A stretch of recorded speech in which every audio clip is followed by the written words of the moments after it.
I promise. We'll evaluate afterwards how much pain. All right.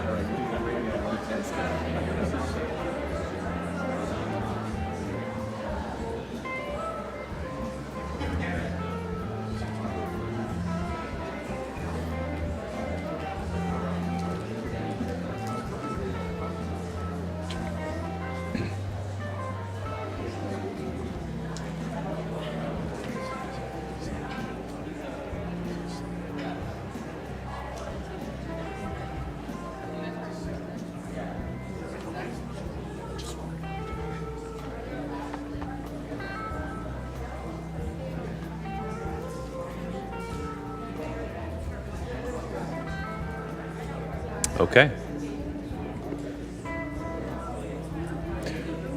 Welcome, everybody. Welcome to Politifest 2022. Again, thank you for coming. I'm Scott Lewis. I'm the CEO and editor-in-chief at Voice San Diego. Yes, thank you. So far, so good. I appreciate everybody coming out. This is one of the most important debates of the day, and it's good to get candidates on the record at this moment in time. In case you're not familiar with Voice San Diego, we are a nonprofit investigative news source. Our job is to look into and find things out that people don't want us to find out.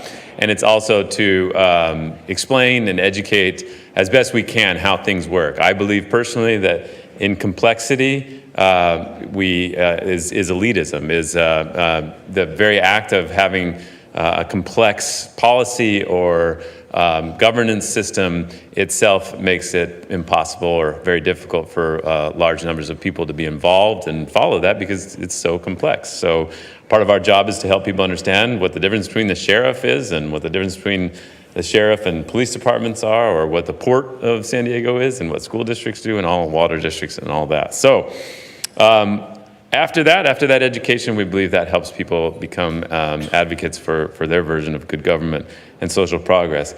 I'd like to take a minute to recognize our sponsors who help make Politifest possible. Special thanks to AARP for their support. I am deeply grateful for making it possible for what they've done. Also to the College of Arts and Sciences at the University of San Diego. This is their 5th year sponsoring this program. Thank you so much to them, and to the USD Department of Political Science and International Relations, the Sycuan Band of Kumeyaay Nation, Cox Communications, Planned Parenthood of the Pacific Southwest, Hitsky Development, Tutris, and the Burnham Center for Civic Advancement. Thank you to everybody who has made this possible. Who here's a member of Voice San Diego? Thank you. Thank you for making it possible for our journalists to do their work. Okay, without further ado, this is a very important conversation about the future of law enforcement in our region, and one of the most powerful positions in law enforcement in our, if not the most powerful position in law enforcement in our region. If you have questions, please text those to this number, 619-374-5382. It's up there as well. That's 619-374-5382. I will make sure those questions get up to our moderator, and that moderator is my friend and the famous AM 600 KOGO host, Ted Garcia. Ted, take it away. Thank you very much. Thank you.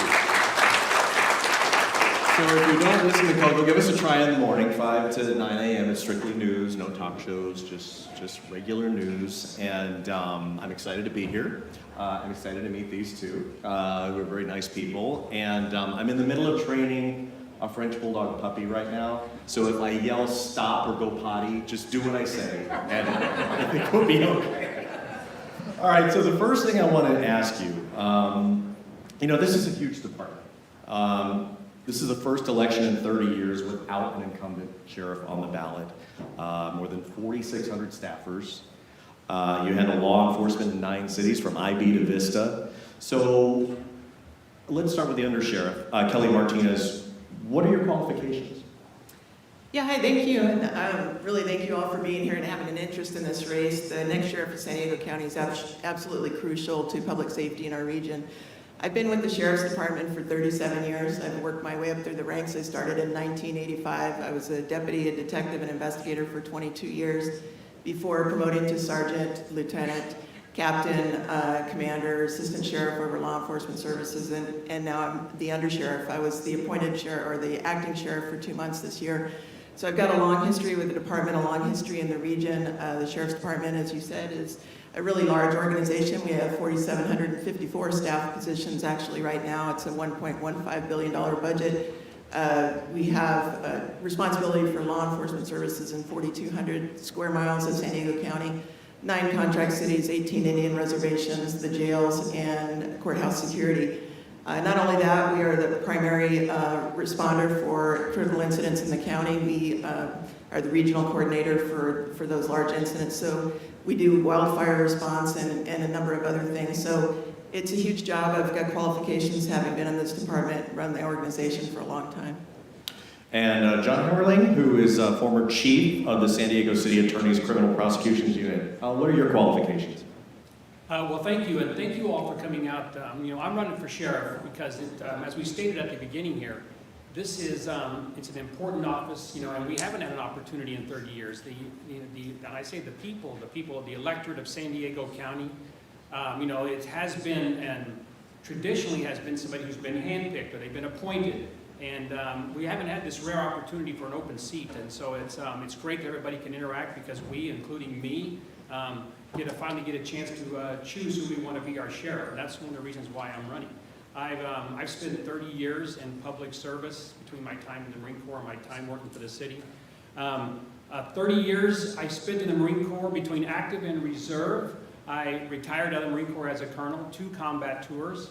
I also spent almost a decade as a police officer here in San Diego in City Heights, one of the arguably roughest areas in the entire county.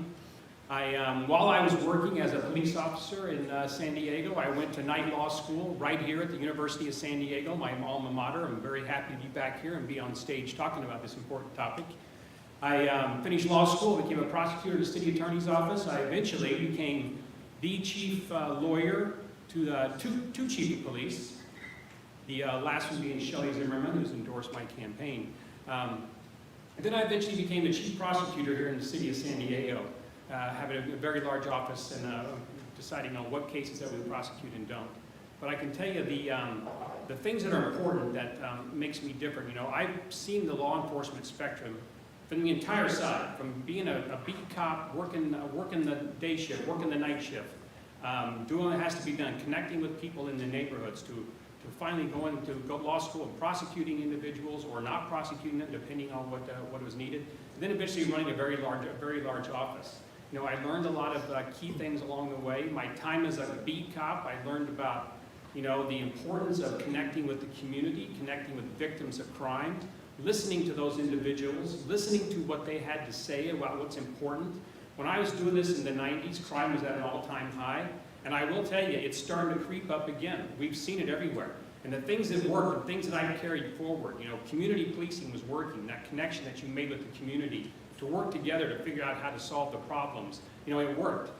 Treating the community with respect, treating victims with respect, and not leaving those individuals behind. That's kind of the things that I have carried forward on everything I've done, kind of those principles. Okay, just a reminder, John specifically, talk a little closer into the mic. We're live streaming this if you can. All right, so you mentioned that crime was on the rise. Something else that's on the rise, deaths in the jails. At last count, 19 people have died in custody so far this year. San Diego County has the highest rate of per capita jail deaths in the large California systems. What specifically will you do to address this, Kelly? Yes, we've been working on this for a while right now. The JLAC asked for the state auditor to come and audit the situation in our jails. That report was handed down in February of this year. I worked last year very closely with the auditor. We opened all of our books and really look forward to the results of the audit, and I've embraced that audit since it was released. A lot of those recommendations, almost all of them, have been completed at this time, but we're going beyond that. Right now, what's really driving the deaths in the jail is fentanyl. We had a problem years ago with suicides in the jail. We've had one suicide this year. We've done a really great job of identifying what's going on with mental health of the individuals who are in our custody and getting on top of those issues before they result in someone trying to harm themselves. Now what's going on is fentanyl, and the way that you address the drug problem, not only in our communities but also in the jail, is you have to stop the supply. you have to reduce demand, and then you have to have things in place that will help save lives when people do overdose. We're doing a lot to stop the supply of drugs in our jails. There's more that we can do. Some of that's going to involve more staff, which we are actively working to increase. We've got, we do searches of everyone who comes into our custody. We have body scanners. We scan individuals who come into our custody. We have canines and drug sniffing dogs. We have a dedicated investigative unit that works on drug interdiction in the jails. We've moved all of our mail to a central processing center because we know that drugs are getting into the jail through the mail. We're doing a lot as far as, also as far as curbing the demand, as far as our MAP program, the Medicated Assistant Treatment Program, will reduce people's need for withdrawals and bringing drugs into the jail. We're increasing and expanding that. We're doing urine screening at intake, medical and mental health assessments of everyone at intake, and identifying those individuals that might be going through withdrawal. And then lastly, we've done a lot to prevent deaths when people do overdose. We have naloxone not only on all of our staff in the facilities, we now make it available to people who are in our custody. And we've had 2 incidents already where individuals have saved the lives of other individuals who are in custody who overdosed. We do everything as far as, you know, monitoring phone calls and tracking all of the indicators that might indicate there's drugs in the jail. When drugs are located, we pull everyone out of their cells, we search everyone, we search all of the cells. The individual who might have overdosed goes to the hospital. We've saved a number of lives already. There's more that we can do. There's more that we're going to do. We're purchasing more body scanners, better upgraded body scanner. The ones that we currently have were the best on the market at the time, 2 years ago, but they're from Europe, and buying parts from Europe when we're trying to fix scanners that go down is not feasible. So now we're purchasing our scanners from a vendor in Poway, which is much closer. The training's better as far as how to do them. So there's a lot we're doing. There's more that needs to be done, and we'll just continue working. All right, John. Well, there's no doubt that there's a crisis of the senseless deaths in our jails, and it is disturbing, and it should be to everyone in this county. It's a problem, and let's make sure that we fully understand the impact of this and what the numbers are. There's been 19 jail-related deaths so far this year. Now, 19, that's an important number because that's the highest number that we've ever had. And the jail population is significantly lower today than it was last year or the year before that. If you look at the height of the jail population, you know, maybe 3-4 years ago, pre-COVID, you know, over 6,000 inmates. We were below 4,000 usually on an average daily basis. And we still have record numbers of people dying in the jail. So this is a critical emergency. We can do all kinds of things. You know, we can make sure that we have individuals that are properly screened beforehand by skilled professionals. I mean, like medical doctors, nurse practitioners, physician assistants, medical and psych doctors, both. We can do all that, but what we really need is the will to change. There needs to be a change, because we can say that we're doing a lot of stuff and we're doing all these procedures, but for some reason, now we've hit a record number of deaths this year, and it's still October, right? And it's important, because, you know, I've talked to a lot of people about jail deaths, you know, and some people hadn't been up to speed on it. They didn't know what was going on. They haven't heard about it. Some people, surprisingly, they're indifferent about it. But everybody should care, because there's a couple of reasons. For one, it's the humanity of it. You know, we have a job that we're supposed to do. Two, the Sheriff's Department's job is to take individuals into custody, make sure you care for them properly. They do what they have to do, then they're out the door. You know, anybody in this audience could be themselves. You know, these are low-level offenses that people go to county jail for that are serving time.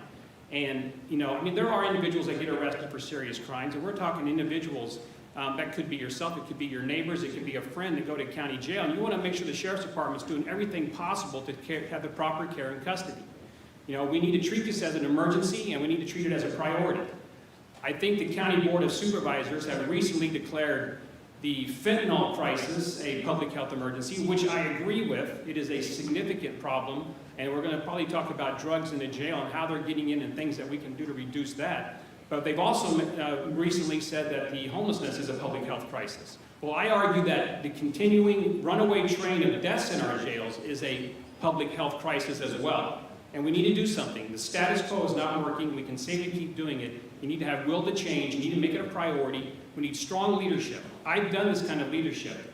I can tell you, whenever I was a Marine commander, the most recent time, and some of you may have heard this story, I was, my last combat tour, I was a battalion commander of an 800 Marine unit. We did a lot of things in missions while I was there. It was a provisional military police battalion. We did convoy escorts. We did safety and security around some of the base camps, but we also ran jails in the Anbar province, and we did this post-Abu Ghraib. I mention that because if we can all remember the black eye that America had from how the culture was that we treated prisoners and how we dealt with them, prisoners of war. They needed change. They brought in the Marines. I was that change. And when I got there, what we did was we changed processes, we changed cultures, we were successful in how we dealt with people. You know, no matter whether these were some of the worst individuals in the world, we had care and custody and we had to move them along and do what had to be done. You know, I was there to restore pride and honor. I did that. I was lauded in a report to Congress on the performance that we did while we were in Iraq. So it takes will. It takes will to make the change, and it takes strong leadership. I have proven leadership everywhere I've gone, and I'm going to do that when I become sheriff. We're going to make sure that we do everything we can to stop deaths in the jails in San Diego County. Okay, John, you just mentioned this, and we got a text. What is the role of law enforcement when it comes to homelessness? Kelly? Yeah, so homelessness just keeps increasing in San Diego County. We all see it every day. I live downtown, and I see it more starkly than most other areas in our region. Law enforcement needs to be part of the solution with homelessness, and the reason why is because we know from data that crime and homelessness intersect, either through the homeless population being victimized by crime or being the perpetrators of crime. We need to also have some leverage with people who are drug addicted, who are involved in all kinds of different activities in the street. We need to be able to have law enforcement there.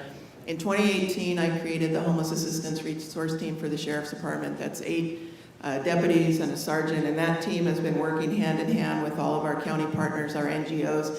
They're there as the law enforcement that helps support those units as they are providing resources to the homeless.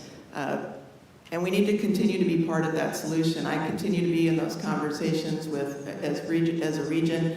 We collaborate. We have smaller homeless populations in the sheriff's jurisdiction, but we still need to work on the issues that we have. The homeless population that we have in Lakeside, for instance, is often responsible for the fires that start in the creek beds and things in Lakeside that can certainly soon turn into wildland fires that we have to fight really hard against. So yeah, the law enforcement needs to stay involved and support our partners that are doing this important work.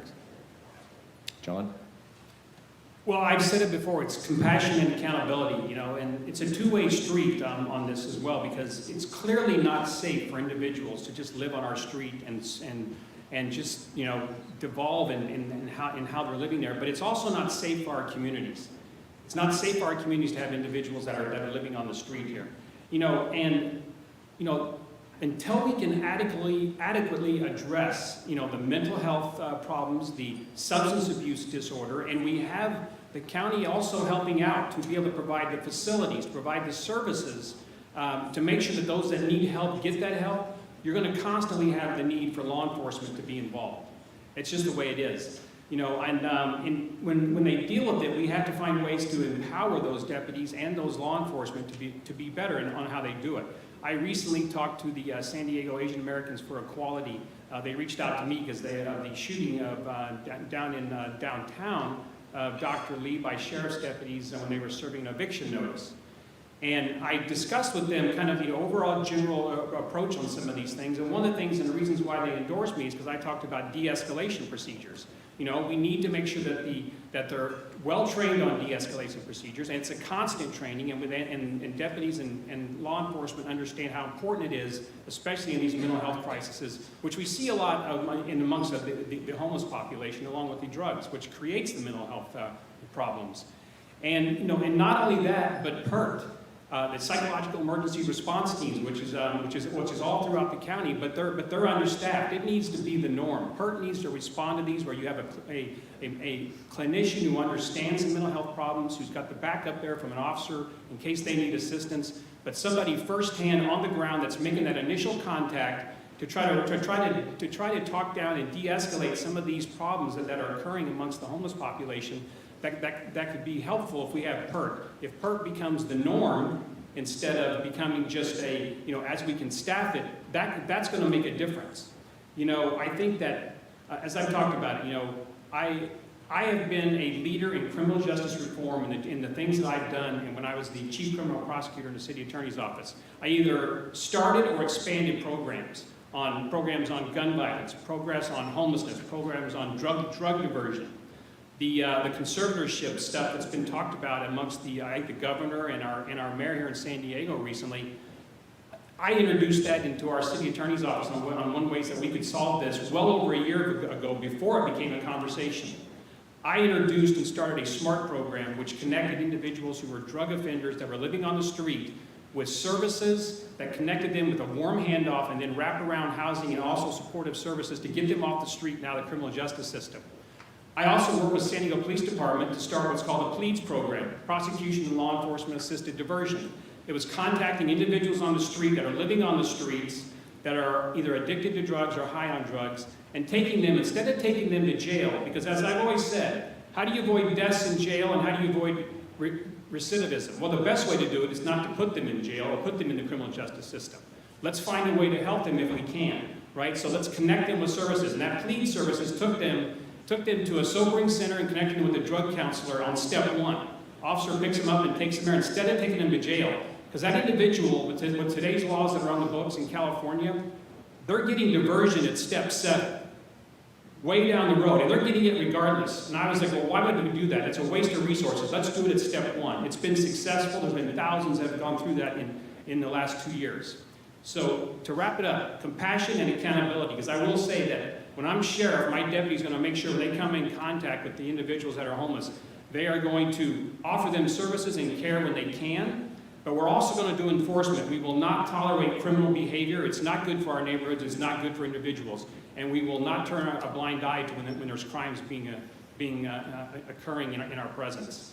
Okay, I'd like to move on to undocumented people in San Diego County who are fearful of reporting a crime or being stopped by sheriff's deputies. Kelly Martinez, it's a big issue, and what do you say about this? Yeah, thank you. It's against the law, and it's also against all of our policies to ask immigration status or enforce immigration in San Diego County and in the state of California. The sheriff's deputy will never ask someone's immigration status.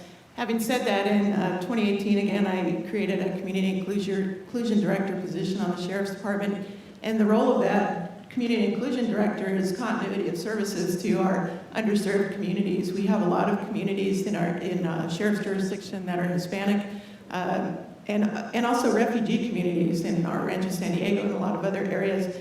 We've had 4 Spanish academies, citizens academies to date, and that's an education forum for our deputies to work with individuals who want to come in. We don't ask immigration status again. We've had 100+ people at these different academies, and we empower them and educate them about the criminal justice system in California and San Diego County. We help break down barriers between them and our deputies so that they understand that they can come forward to report crimes. We work with our Afghan communities, our Chaldean communities, all of our different refugee communities throughout the county. We work very hard to have individuals on our department who are diverse, who speak different languages. We have a variety of different folks from all different backgrounds, and that's really important when we're connecting with our communities. Our communities need to see themselves in our department. So I've made it a point of putting station leadership. The people in our station leadership speak the language of the communities that we serve. We show a diversity in the way that we interact and work with different community groups. We have several programs for kids in our communities. The Respect Project in San Marcos we hope to replicate, but that takes kids and it is a mentoring program. It's a 1-year program. It brings kids in close contact weekly with deputies who help with homework and help with job training and all of the things that they need so that they can be empowered and go on and have successful lives beyond high school.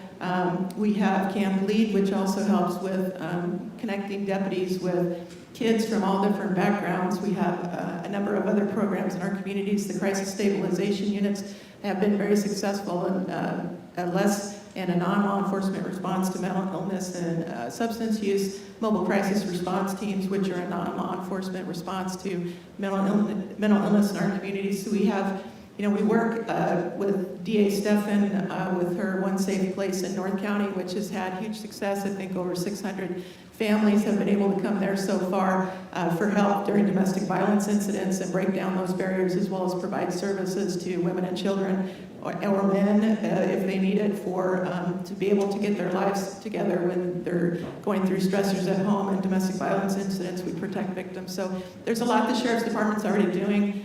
We have a number of community events. There's just so many things that I could cite. A lot of our social media helps break down barriers, but we continue to be connected with our communities, and it's a priority of my own and of our department.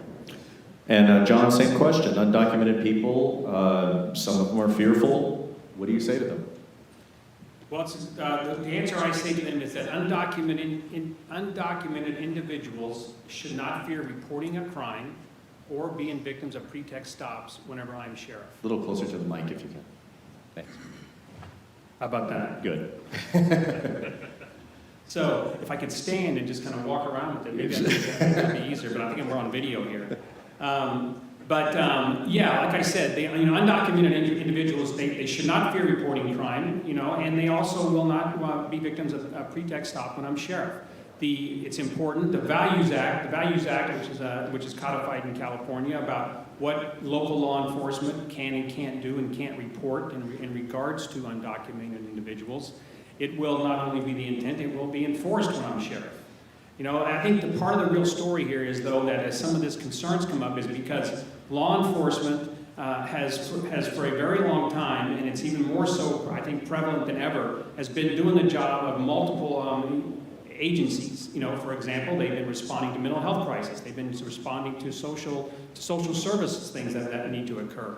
That they had been asked to do some of these things, working with immigration officials. All these things that have been tasked on law enforcement needs to end. That's why I say the Values Act, which we will enforce in this county, is not going to make anybody less safe. It's going to make us stronger as a community whenever we have law enforcement that follow those rules. The information that's provided, if someone goes into jail, is going to be public information. It's going to be provided to every single person in the public, so they'll know who's in jail and when they're in jail. The key thing is here that whenever I'm sheriff, I will not be having my deputies do the job of either the Border Patrol or ICE, because that distracts from their job of public safety and protecting our communities and our neighborhoods and fighting crime and the rising crime that's going on in our neighborhoods.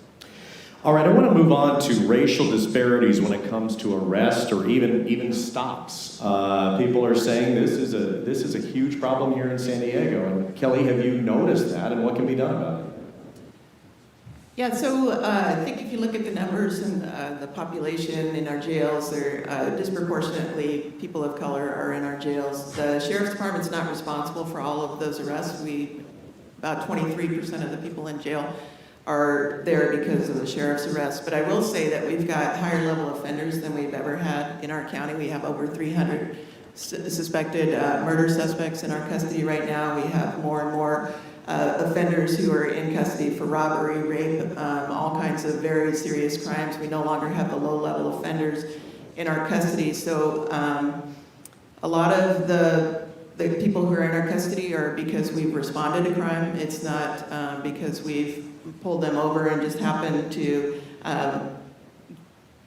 arrest them for a felony, although that does happen a lot. We find a lot of guns that way, a lot of stolen vehicles. We've had a higher rate of stolen vehicles in this county in the last couple of years than we've had previously. And part of that was because during the COVID rules, we weren't able to book individuals for a number of crimes, including stealing a car. So we do need, obviously we need to have conversations with our communities. No one should feel unsafe when in the presence of law enforcement.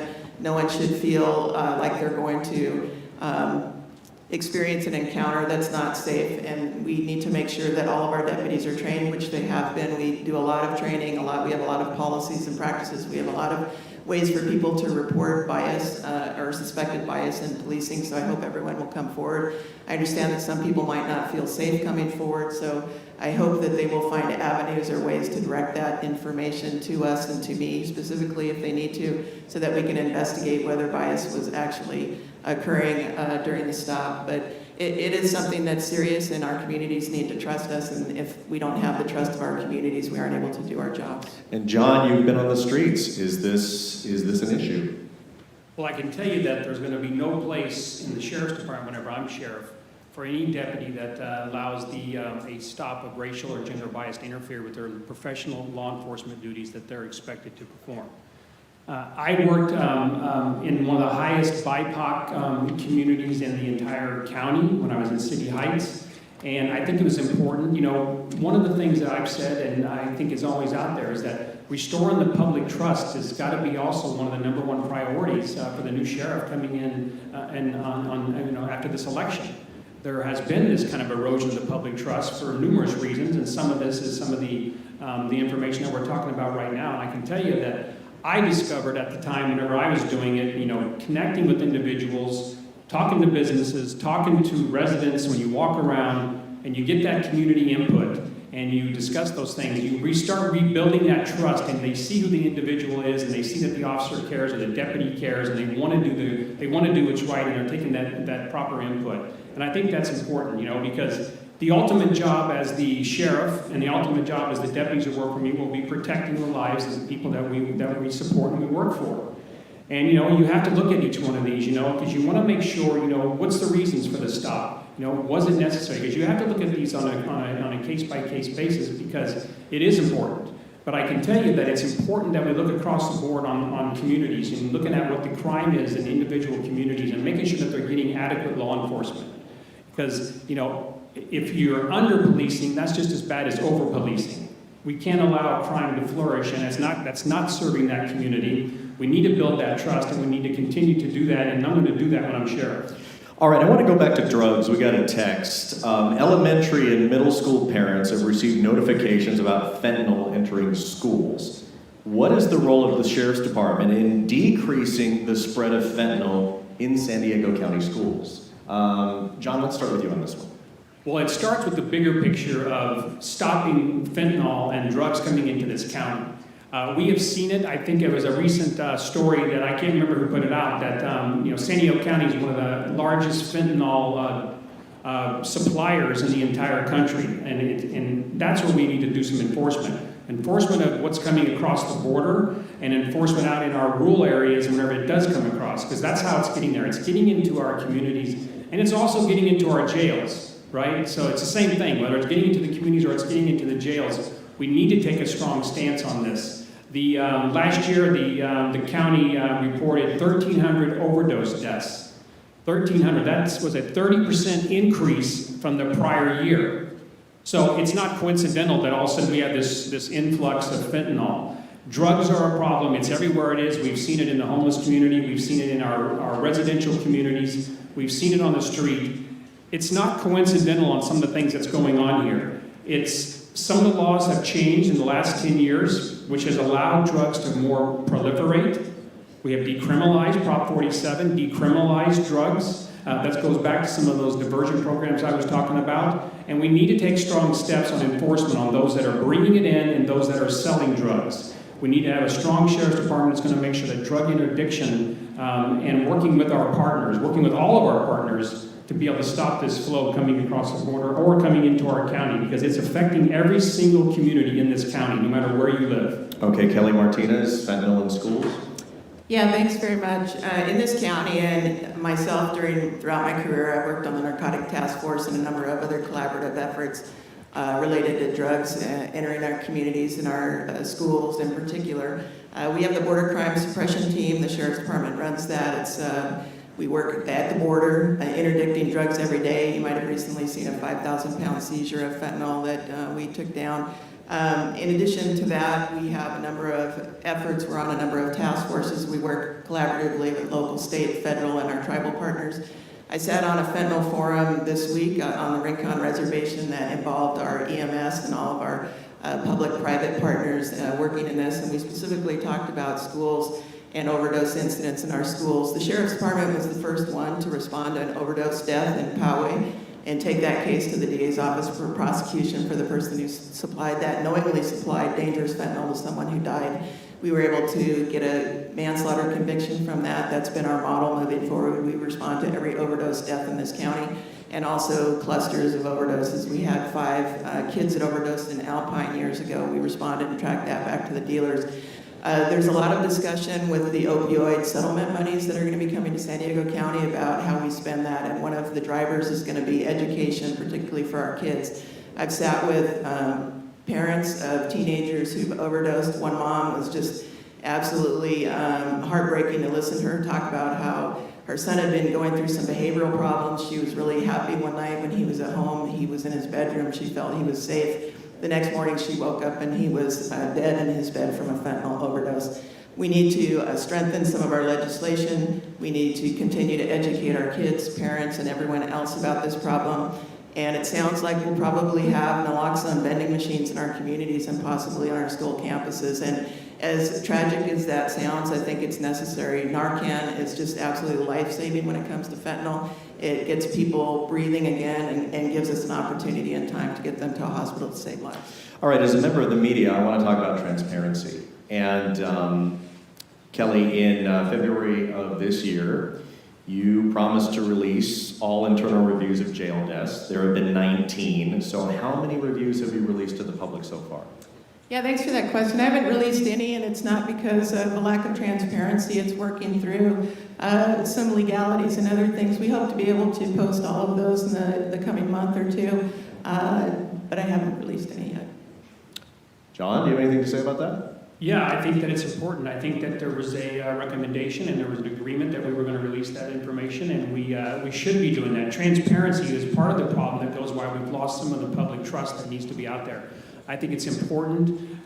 There's been some strides that have been made. If there's an investigation, for an example, on whether there be a death that goes on in the jail, and the public needs to know, okay, well, what happened and what did we do? What did we do to try to prevent that? And then what occurred and what are we going to do better? I mean, that's just open and transparent. And whenever this occurs, I'm going to be the one who's going to be briefing you all and being transparent about it. You won't be getting a spokesman or somebody else. If we have a tragic incident like this, and I'm kind of saying every single one of these are a tragic incident, you're going to be able to ask the sheriff what's going on and what are you doing about it. It's the same thing with drugs getting into the jail, right? We need to treat those as serious investigations. That's a priority, and we need to be transparent on what's going on with those, right? Because it's definitely getting in. There's no doubt most of the deaths in the jail have been because of overdose, even though the one 2 days ago was a homicide in the jail. The information that the public needs to know is, hey, what are you doing to stop the drugs coming in whenever someone gets it? If they're dying, how did they get it? And now what are you going to do to fix it? We got to be transparent about that. I will say, when I was the chief lawyer for the San Diego Police Department, whenever Chief Zimmerman was the chief of police, I worked with her to develop policies and procedures as the first large department to do body-worn cameras in the entire country. It was important to be transparent and get that information out there and do what had to be done with that. And that's what I'm going to do when I'm sheriff. Kelly, I want to give you a chance now to actually talk to us about where you disagree with John. Well, I don't know that I disagree with him so much as a lot of the things he's promising to do, we're already doing. We've been doing for a long time. And I guess the one place I would disagree is his experience related to running the Sheriff's Department, a large organization the size of our department.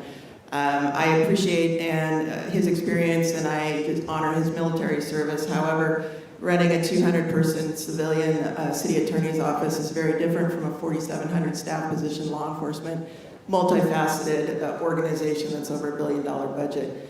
Running military jails is very different from running jails in a county system. So I think that where I disagree is his ability to step in. I have the rank and file support of our deputy sheriffs. We're already moving forward with so many different projects and plans. I have the support of our board of supervisors. I have the support of Summer Stephan, the DA, the chiefs and sheriff, all of the key electeds in this region. So the collaborative approach we need, the support that we need, the support that the sheriff will need to move forward and get everything done that we need to do sits with me, not with my opponent. John, or do you disagree with Kelly Martinez? Well, as she's pointed out, some of the things that they're doing at the Sheriff's Department, these are things that they've been trying to do, and I just say that it clearly isn't working. Either it's not working, or it's the leadership that's doing it. I said this in I think in a response that I gave to the UT, that I respect that we have individuals that work in one organization and they spend their career there. We need professionals that do that. But in the case of this, I think it's a liability. Don't have the breadth and the knowledge to understand how to make changes and the will to make changes and the will to change a culture to be successful. You know, we can say that we're doing things to be transparent, but we actually aren't. We can say that we're doing all these changes in the jails and we're putting these things into place, but now we're at a record high number of deaths. My opponent has been a top leader at the Sheriff's Department for the last several years, and I think she's even said in the last year and a half she's been running day-to-day operations. Well, with that, I think we can point out all the problems that are going on, the continued deaths in the jail that have not been stopped. And so I think those are the points that's different. You know, we talked about some of the status quo. We talked about this in a chance to elect somebody that you want sheriff in this county instead of somebody who's been appointed, instead of somebody who's part of the establishment that can get endorsements from some of the establishment because they want to maintain the status quo. You know, the status quo is not good enough. If the status quo of a record number of deaths in our jail is good enough, then maybe you vote for my opponent. But what you need is a new standard. You need a higher standard. I have proven leadership. I have proven leadership at a small unit when I was in the Marine Corps, all the way to running a very large unit when I was in the Marine Corps. I had experience in leadership at the police department, and I also had experience in leadership as a prosecutor, then as a chief prosecutor. I've been successful in numerous organizations. That's what we need. We need somebody to come in that has a different approach, a different take, has proven leadership, that has the will to make hard decisions, change the status quo, change the culture, set a new standard, set a higher standard. This county deserves a higher standard. I want to talk about morale. A lot of deputies leaving in large numbers. There's, mandatory overtime to combat this. And how will each of you work to keep your employees safe and happy and wanting to work, for the Sheriff's Department? Kelly?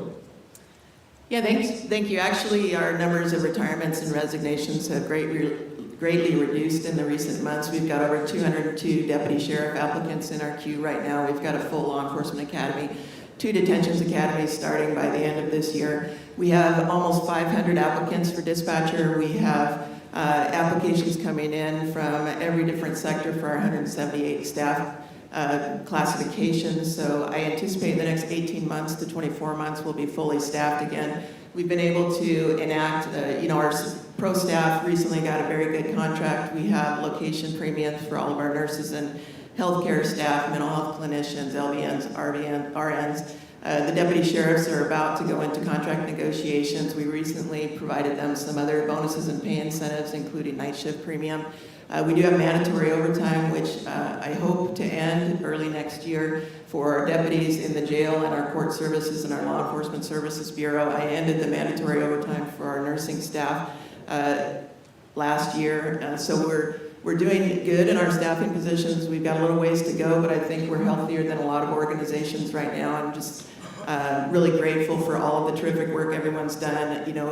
In spite of the mandatory overtime and some of the adjustments we needed to make, keeping some positions vacant so that we can staff key positions, we've been able to maintain a really good public safety record.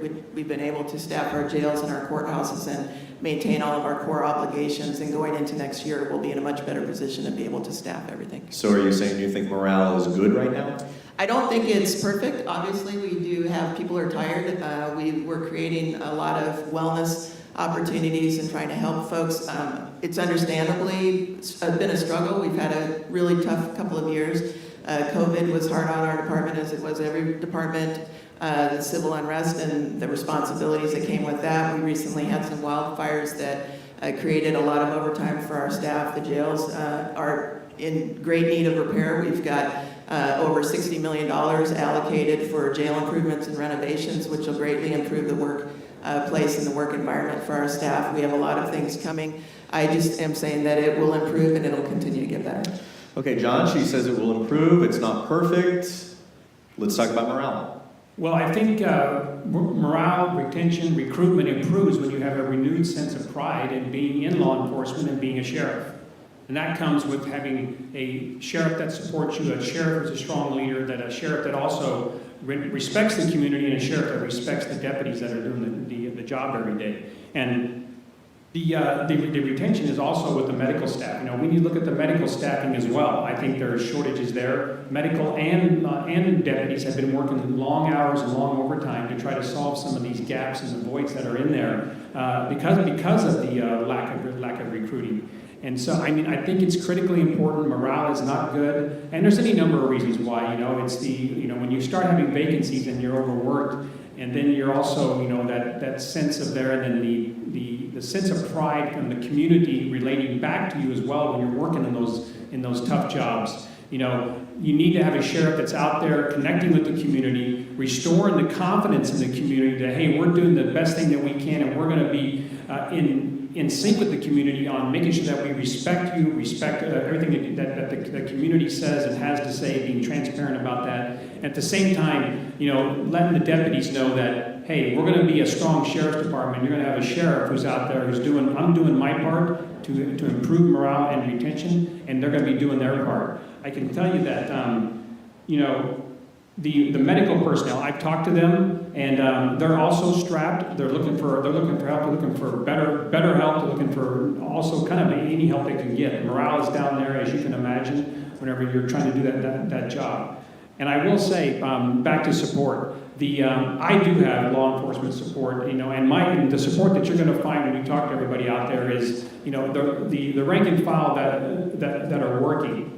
I have law enforcement that come all over my website. They come up to me afterwards. They're looking for a strong leader. They're looking for a strong sheriff.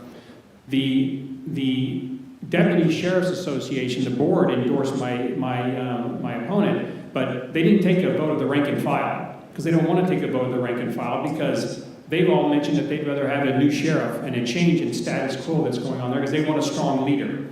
Whenever I got endorsed by the Deputy City Attorneys Association, they took a vote of the entire body. The entire body voted and endorsed my campaign because I'm a strong leader, I'm a trusted leader, to somebody that they know that they can support and be proud of. Kelly, can you respond to that? Only that they did actually take a vote of the membership, so, and I was endorsed by our Deputy Sheriff's Association. You know, retired Sheriff's Commander Dave Myers, who actually lost to both of you, is endorsing John Hemmerling. It's not a partisan office, as we know, but he actually crossed party lines to endorse him. Kelly, was that a surprise, and what's your response? It wasn't a surprise, and I don't really have a response to his. I don't want his endorsement, so I'm happy that my opponent got it. Okay, John? Well, I think what it proved is that to somebody like Dave Myers, who was endorsed by the Democratic Party in San Diego County in the primary, he is like most of us in the public. He believes that this is a nonpartisan issue of jail deaths, safety, public safety, and how important it is. You know, he spent 30 plus years in the Sheriff's Department as well. And that goes to his credit to show that we can cross party lines on these nonpartisan issues that are critically important. He believes public safety, jail deaths are important. It needs to be fixed. He believes it can't be fixed unless you change the culture and you change leadership in the Sheriff's Department. And he knows that I can do that when I come in, and that's why he endorsed me. So, John, the UT recently pulled its endorsement for you after alleged anti-transgender statements. Can you tell us about that, or can you comment on that? Yeah, I had apologized several times, and I can do it here again for comments that I made off the cuff. I'm not a politician, but I can tell you that actions speak louder than words. My entire career, whether it be in public safety or the military, has been treating everybody with respect and the fairness that they deserve, and it's the same thing I'm going to do when I'm sheriff. I can tell you when I worked on beat along El Cajon Boulevard, whenever I was a cop, you know, I did things like protecting individuals, protecting trans individuals from being exploited along the streets out there, because it's important that we treat everybody with respect. I can tell you that when I was the chief criminal prosecutor, not only did I make hate crimes and how we dealt with, whether it be hate crimes against racial or gender bias, a priority, I expanded that unit whenever I was the chief criminal prosecutor, because it's important that we understand that everybody needs to be treated fairly and without bias whenever they're coming in contact with law enforcement, whether it be on the street or whether it be on the jail. So, Kelly, he said he apologized. Would this be a red flag for a candidate? You know, what I would have to say is I've got a lot of support in the LGBTQ community. I reinvigorated the council for the Sheriff's Department. act very closely with with our communities, all different communities, in order to shape our policies in the way that we respect and show an unbiased policing in our county. So I appreciate the support I have in the LGBTQ community. We have a number of members on our department, and we show a lot of pride and respect for all of our communities.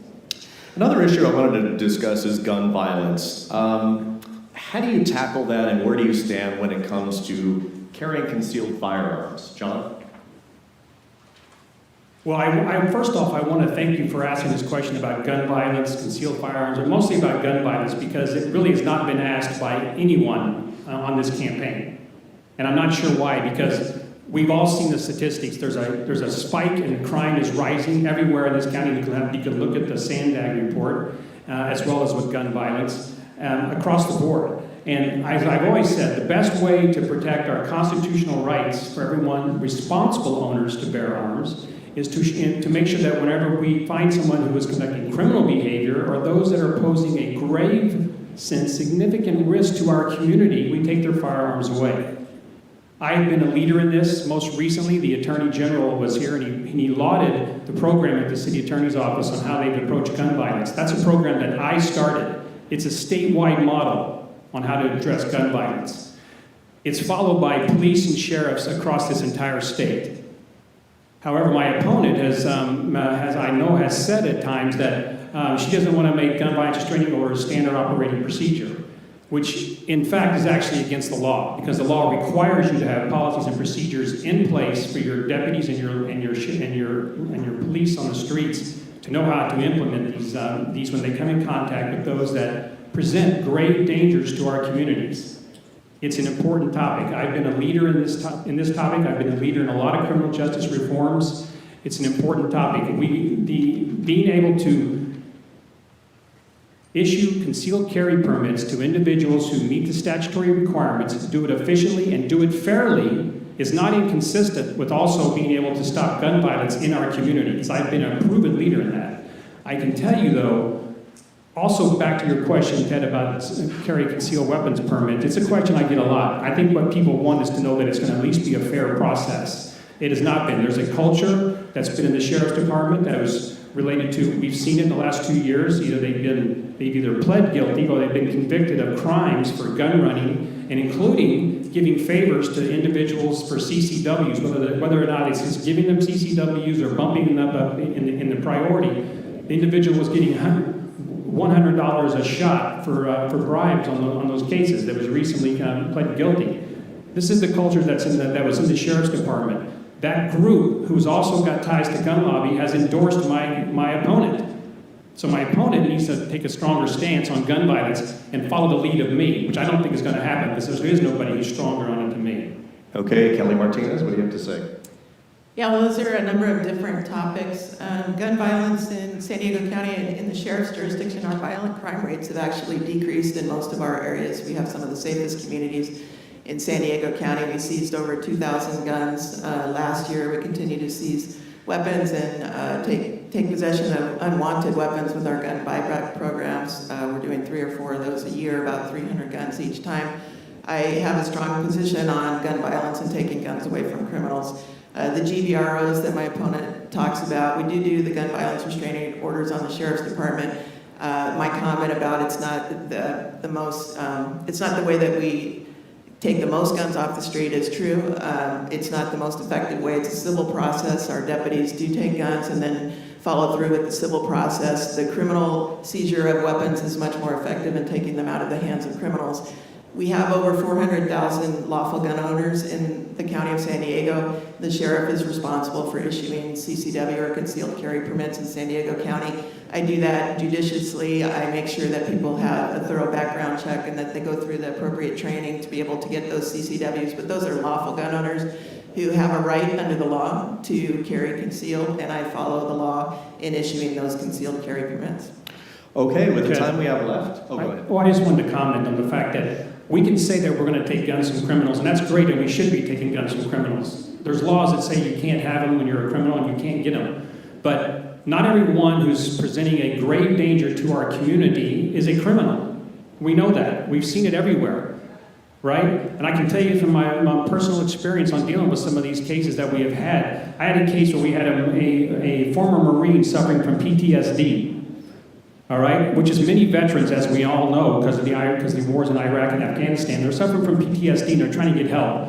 He calls the San Diego Police Department and he says that I'm getting ready to go into this auto body shop and I'm going to shoot the place up because I was in there and when I was in there I had flashbacks that these individuals were individuals that I ran into when I was in Iraq or Afghanistan, and I felt that I had to shoot them or they were going to take me out. So I went back out to my car and I got my gun. And he's just sitting in his car and he called San Diego Police Department and says, if you don't come help me, there's going to be a problem here. San Diego Police Department showed up. They took his firearm away. And they also took him down to County Mental Health to have him evaluated because obviously he's got some issues. You know what County Mental Health did? They rejected him and they sent him back out on the street. That is a common occurrence. If you talk to any cop out there, any sheriff's deputy, they try to take somebody to County Mental Health who's in serious crisis, they get kicked out the door, and they're allowed to go back to what they're doing. But I can tell you what San Diego Police Department did. They filed a gun latch restraining order. They took his guns away so he wouldn't have access to them because he's clearly still in crisis and nobody else is going to help him.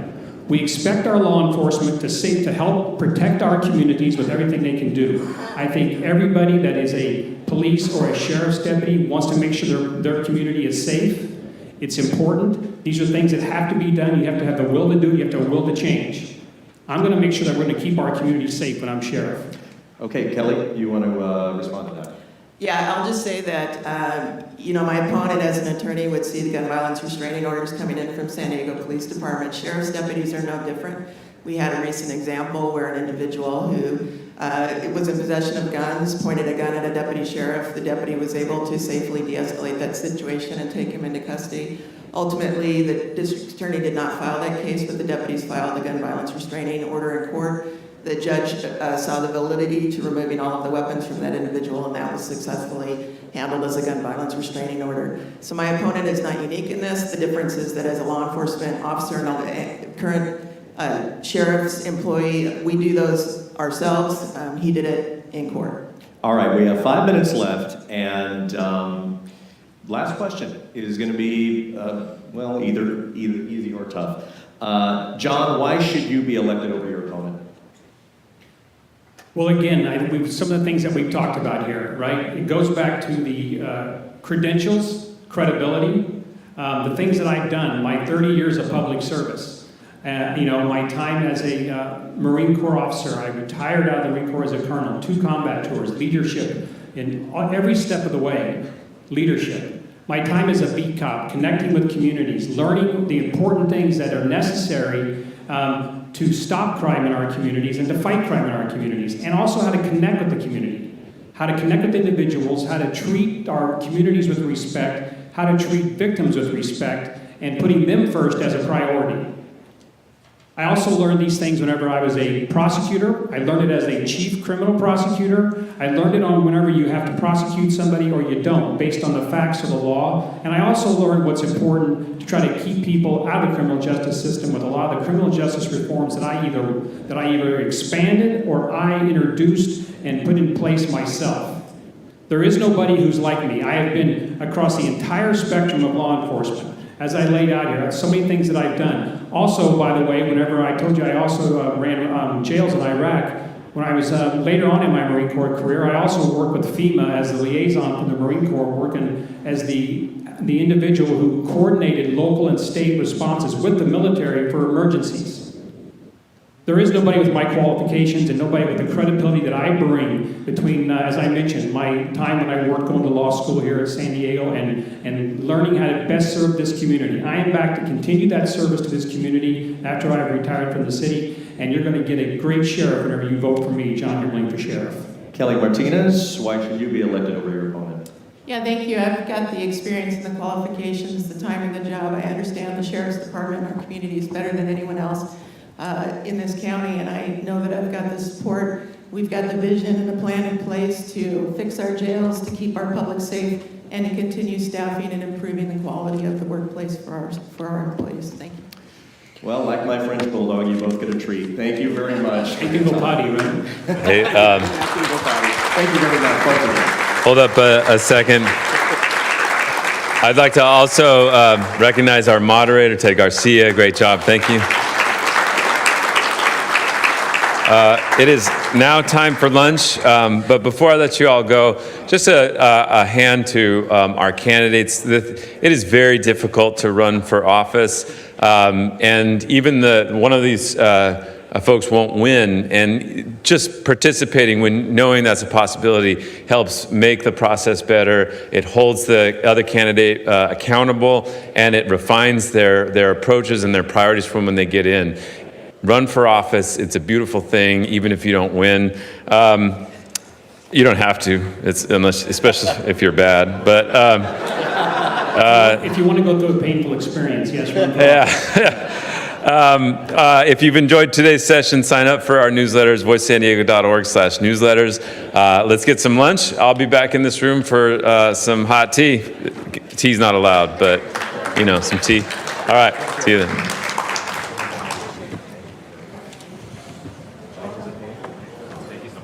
It was not painful. It was great. Thank you. Thank you so much.